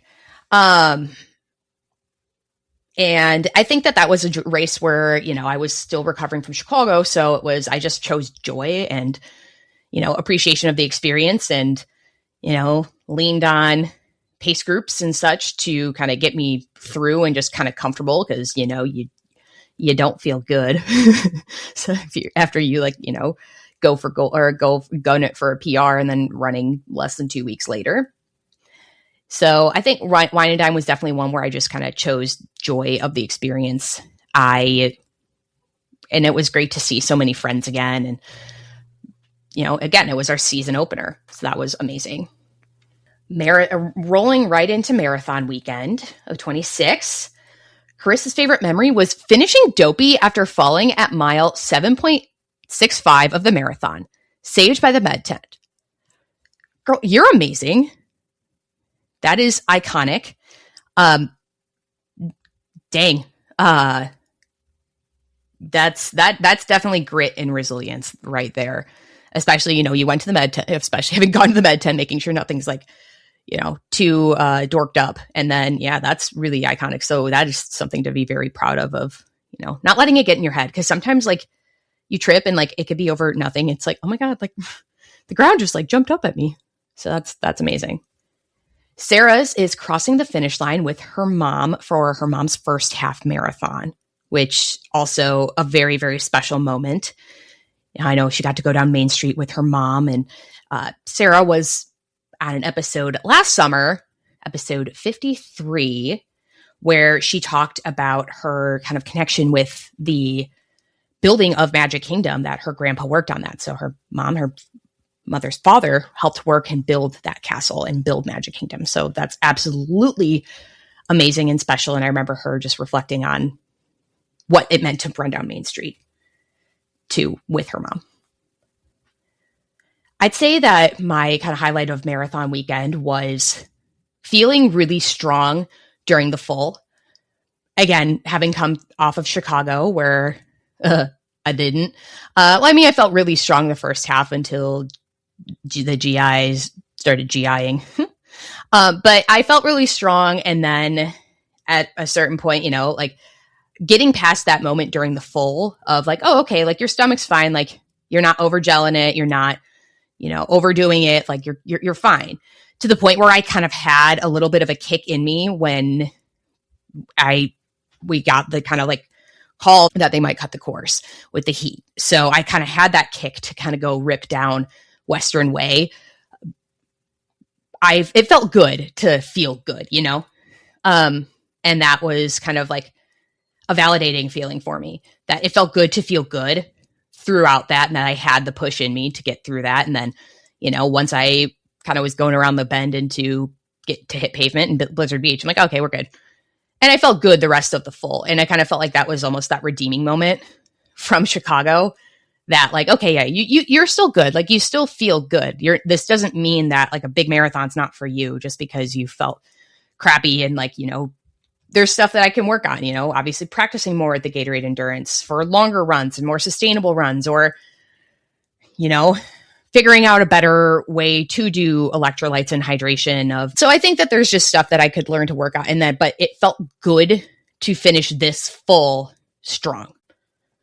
And I made it too, right? Where there was a lot that I don't know if I actually fully talked about within of just the nervousness of doing 2 marathons in 3 months. And I think I kind of played it off. I'm well, we're going to see what happens. Because that's just how I am as a person, where you just have to go and do it. You already made the choice to do this, so time to do it. And there was a lot of nervousness going into that. A lot, because I didn't know how things were going to react. And marathon weekend is always so special. So I can't wait for another one. Moving right along a couple of weeks later to Disneyland. Shawnee's favorite memory is winning second place at all Disneyland half marathon weekend races and the start near the castle for the 5K. So first of all, Shawnee is so cool, so amazing. And I am so proud of them for their podium and our finish. And it was wonderful getting to connect with Shawnee during that weekend and chat. Honestly, they said it best. The start near the castle. Just, again, the whirlwind aspect of my acquisition of a bib for that, and into just the actual experience itself of, we get to do this, and we get to do this one more time. And just how special that weekend was, and just encapsulating it. And what a memory.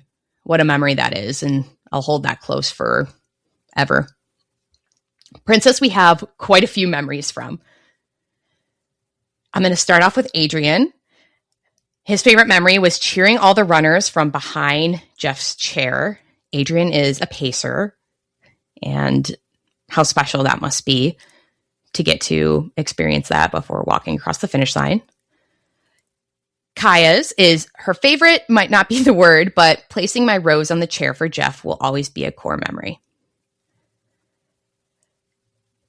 Absolutely. Both of those kind of tying into the sudden passing of Jeff, and I think how the community also rallied together to support each other, lean on each other, be there for each other during that weekend is really incredible. And that's what Jeff, I think, wanted out of the running community, and how it could be so special. Shannon's favorite memory is the pixie dust at the princess half finish. That was so cute and iconic. Katie's actually wasn't her being there. She said, I had decided to do one race weekend this year, but I was sad about missing Princess. My friends made me a flat Katie and took me around and had me in race photos, and honestly, it made me realize so much about what I love about the Run Disney are the friends I've made and the moments with them. Absolutely amazing. It is really just about the people. Because I remember seeing people's posts of Flat Katie, and I was like, oh, that's so cute. That's so fun. And it's amazing. It's a way to kind of be connected, and even if you can't physically be there. Again, the community goes so far beyond the reaches of the Epcot parking lot that it's amazing. Desi's favorite memory is the Princess 10K finish line, and she shared an epic picture with me. Emily's was running with her sister as her sister experienced Main Street and the castle for the first time. Emily and her sister are both her sister Jen are both wonderful people, such sweethearts. I got to meet them at Wine and Dine, and absolutely amazing. And it's one thing to experience that yourself for the first time, kind of going back to Sarah's memory with her mom, but also experiencing that with somebody you're so close to and love is incredible. Leslie, I'm 99% sure this is from Princess and not Marathon Weekend, based on pictures I remember you sharing or posting. But Leslie's is getting a picture with Pocahontas. She's become rare in the parks. And then Cassie and Isla both have a memory, and it was our Beak and Barrel meetup, which we should definitely make a tradition now. I still kind of have that warm glow in me, that like reminding myself that we just happened to get seated. It was a party of 8, party of 2, and we all happened to be together, and now we're all connected, and we all got to see each other at springtime. And it was amazing that, it was because at the time I was like, oh, I didn't know that they were part of our party. Like, they became part of our party because they were there. And, I think that anybody taking those 2 seats, if they were to have been willing, would have been. But, now we're all just part of that family. And it is a family. Run Disney is such a family. Jess submitted a lot of them, and they kind of apply to both Princess and Springtime. So I think this is a great little kind of transition in. Is Beak, Pink Pony, Dark. Well, this is also kind of a whole season wrap up. Dark, Dopey Pass. Jess submitted kind of a nice mixture. So actually, I'll probably save this one for the end. Rolling right into Springtime. Eric's favorite memory was when he did the popcorn bucket. She became a absolute icon the day of the 10-miler of our little mascot. She's present, or the popcorn bucket is present in all of the different pictures that we took on the rides that we did, and absolute icon. Long may she reign. Tori's was watching the last finisher at the Springtime 10-miler from the reunion area and cheering. That is such a rewarding, wonderful thing to do. I love cheering a finish line on. And I loved cheering during the 10-miler. I loved seeing people. I wasn't quite at the finish line for too long. I started at the finish line and then got over to about like a little past mile 9. And it's so rewarding to cheer. Again, that's where I think it's almost like a mindset shift on my end of, yes, it's absolutely, I love participating in the races, but it's really just about the people and what you can do with the other people there and just cheering on, where I was completely fulfilled not running a step. So yeah, I don't think I ever had to resort to like sprinting through a parking lot. I'm going to roll into some of our more general season memories. Ashley says making so many new friends, going solo was a good choice. Going solo definitely can feel super intimidating, but there's also joy in doing that because you do what you want, right? Where you can, strike up a conversation. You can kind of like pivot last minute. You can be like, oh, well, I'm actually going to stay here a little bit longer, or I'm going to go here, or I'm going to do that. So there's kind of nice. It's nice to sometimes not have certain structures to the weekend. And I had the privilege, I got to meet Ashley at Princess Weekend at the American Cancer Society brunch, which was amazing. And I talked to her quite a bit now, and it's awesome. Jess had a nice mixture of memories throughout the whole season. She also completed a Walt Disney World Perfect Season this year. Her favorites are Beacon Barrel, Pink Pony, dark dopey castle photos, crying during Happily Ever After with my best friends. They were all, having been there for a lot of those moments, if not all of them. It was just such a special moment, and also kind of just seeing the growth that Jess has even gone through over the last year or so. It's been a privilege to witness and kind of be, along for and cheering her on throughout. Right? Like she absolutely killed it with training last year, and it's a privilege to be her friend and be there for those moments. Like as we were both tearfully watching Happily Ever After the marathon, going, "Yep, I guess we're doing Dopey again next year. See ya." It was amazing, and it's definitely a lot of friendships from this year are very, very treasured. Christina's is not weekend or season specific, but always seeing you in the club line for merch, which that was really, really sweet. Thanks. Christina and I we did our first Dopies at the same time in 23, and we've been pretty well connected since. So it's always such a joy to see her too, of oh my gosh, hi. It's kind of like Brandy and I talked about during this episode. It's so special, the people that you get to meet through this. It's just amazing. And Janelle is going to round things out for us. She says, making friends that got to run together and now we talk daily. And I think, again, that's the heart of this is you share a moment on course, you share a moment in the corral, at the expo, even just hanging out around the parks or whatever it is. And then you develop these friendships that are so meaningful and wonderful. And it's something that kind of carries you through the off season and all those long training miles. And, I'm big on visualization. So sometimes it is okay, I'm coming down that stretch into the finish line. Okay, what is that going to feel like? Okay, that'll get me through this not super fun portion of my run, on this hot portion of my run. It's humid out. I'm tired. I'm whatever. So I think that's what kind of helps carry one through everything else, or kind of the less glamorous parts of what this could be, or what the experience is in training.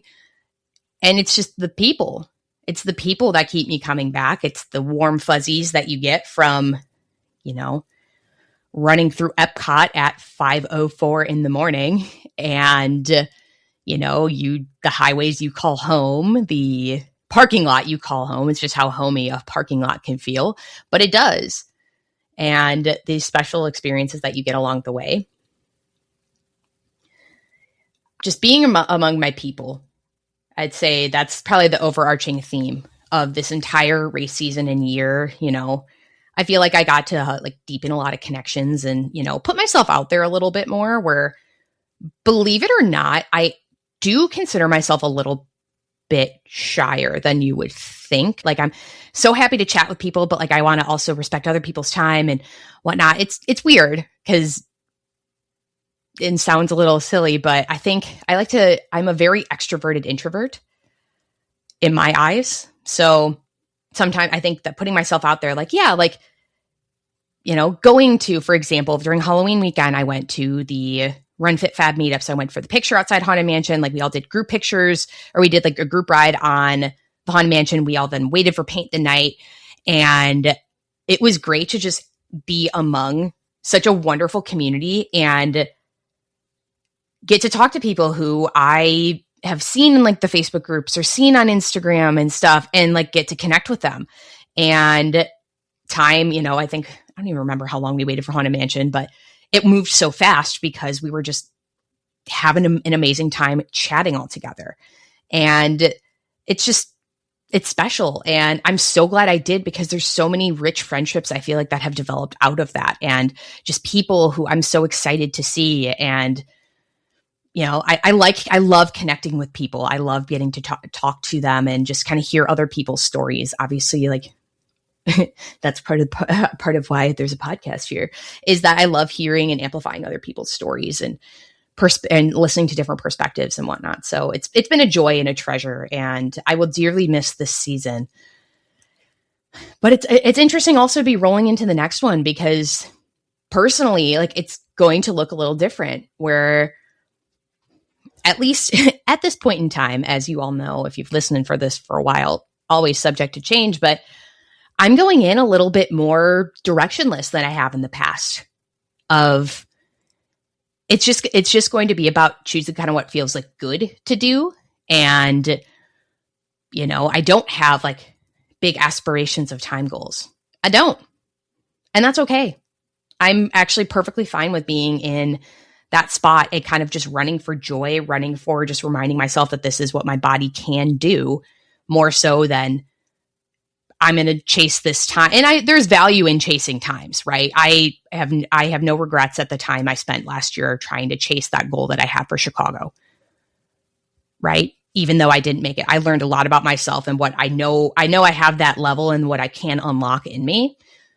But it's going to be good for me to kind of go in of like, you know, we're chilling, she says, running a marathon. There's no chill about a marathon. Like, again, so few people in the world's population do this, from 5Ks, 10Ks, halves, marathons.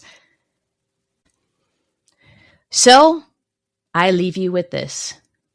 Celebrate the wins that you had this season, even if they weren't exactly what you expected them to be. I'd say enjoy some of this off-season period if you're somebody who is training for Wine and Dine, for Marathon Weekend.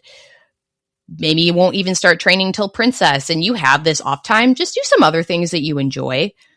I'm actually thinking about getting back in the pool, which I haven't swum laps in like 6 or 7 years, I think. At this point, I think 2020 might have been the last time I swam laps, but it might not have even been that recent. So I'm excited to kind of do that a little bit, and, you know, stuff that I always was like, oh, I don't really have the time for this because I'm, you know, marathon training. So I'm really excited to do some more things like that for the next period of time, kind of like roll back into the strength training and do other things I enjoy, right? Like, it's like, oh, I can do a spin class because I'm not really doing marathon training right now, and I'm not until July. So it'll be good for me to be part of that. And, you know, do some things that I enjoy. So it's not just like, oh man, I can't really do that till next spring again. I'm going to do them now, especially it's not something like acrobats where I could like fall and break something.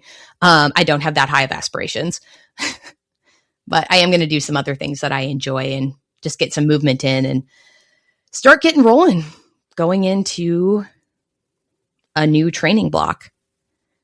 So celebrate your wins, do other things that you enjoy doing for a little bit of time, rest, get good sleep, and, you know, get ready for, you know, start getting that costume planning done so that you aren't panic crafting, although it's like a badge of honor at this point. And we'll catch you in 2 weeks. If you enjoy listening to the show, please leave a review and a 5-star rating. I love reading your reviews out loud. You might even be featured on a future podcast episode. There's a community spotlight on the Instagram at Stride Sisters Podcast. If you want to be featured for a Medal Monday, Finish Line Friday, or any accomplishment you want to celebrate, send a picture via the social media platforms or the email. And to continue the fun, join the Facebook page. All the ways to connect can be found in the show notes. Thanks for listening. Until the next adventure, wishing you endless miles of magic and memories. See you next time.